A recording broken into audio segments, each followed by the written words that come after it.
педагогикалык университетинде салтка айланган студенттин сынагына сынбайсызбы? Шоу программасы адаттагыдай форматта уюштурулду.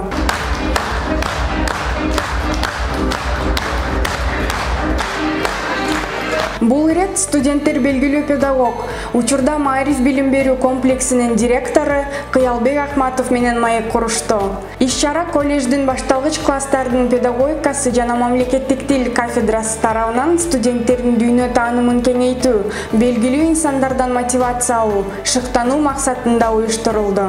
Сизден бир нече суроодон жооп ала алсам. Бүгүн сизден ачык айкын, толук жана так жооп ала алабыз деп ишенсек болобу? Буюрса болот. Буга чейин студенттердин сынагына катышып көрдүңүз беле? Жок. Балдарга калпай турууга болбойт дешет. Сиз кошуласызбы? Кошулам. Эч кимге айтпай жүргөн сырыңыз барбы? Болушу мүмкүн. Күтүлбөгөн, ыңгайсыз суроолор келсе жооп берүүгө даярсызбы? Бүгүн студенттердин сынагына сынбайм деп ойлойсузбу? Сынбайм деп ойлойм. Анда эмесе көңүл буруңуз. Биздин бүгүнкү программабыздын шарттары менен таанышып алыңыз. Сиз студенттер тарабынан берилген суроолордун ичинен бир суроодон баш тартуу укугуна ээсиз. Демек, бир суроону жоопсуз калтыруу мүмкүнчүлүгүңүз бар. Иш-чаранын жүрүшүндө Кыялбек Ахматов студент кыздардан кучактоого гүл алып, жагымдуу пикирлерди угуп, программаны ачып берүүчү баштапкы суроолорго жооп берген соң, атайын даярдалган орундуктан орун алды.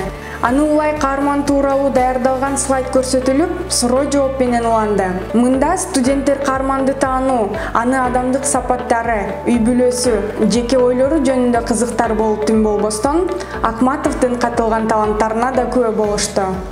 Кыргызда ата-анага кошто бала сабат берет. Сиздин атаңыз өзүнүн кайсы ойлорун же болбосо кайсы сапатын сизге мурас калтырды деп ойлойсуз? Атамдын негизги эле бизге мурас кылып берип аткан учурда атам бул мугалимдик кесип. Анан негизи атамдын дайыма айтчу жакшы сөзү бар.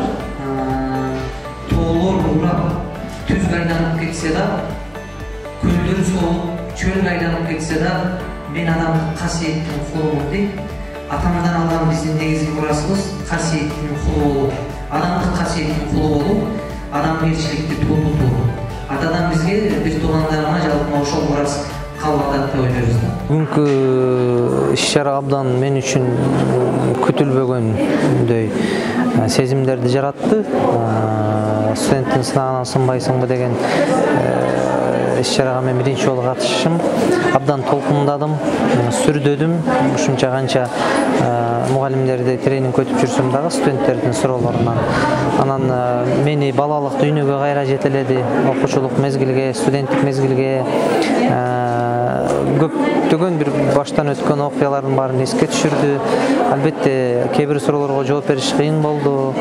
Айрыкча ушул ата-энеге байланышкан суроолор, адамгерчиликке байланышкан суроолор мен үчүн абдан оор тийген суроолор дагы болду.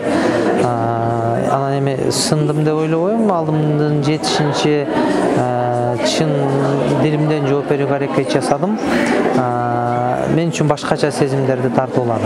Адаттагыдай студенттердин суроолору каарманды ар түрдүү жагдайга салган, ойлонткон, бирде жүзгө жылмаюу тартууласа, бирде эски окуяны эске салдырган күтүлбөгөн суроолор болду. Дал ушундай мыкты суроо берген программанын активдүү катышуучулары каармандын автордук китептери менен сыйланышты. Мыкты мугалим, мыкты адискен. Анын жөнөкөйлүгү дагы мага абдан жакты. Ар бир суроолорго так туура, анан биздин түшүнүгүбүзгө жараша жооп берип жатты. Анын биринчи конок Дүйшөн Шаматов болгон. Ал да өзгөчөлүгү өтө эле жөнөкөй киши экен да. Анын жетишкендиктерине биз суктанбай кое албадык. Ар дайым суктануу менен карайбыз. Ар бир келген коноктон мыкты тарбия алабыз. Айсулуу Сүйүнбек кызы, Эрнис Жаныбеков, Ошемпу жаңылыктары.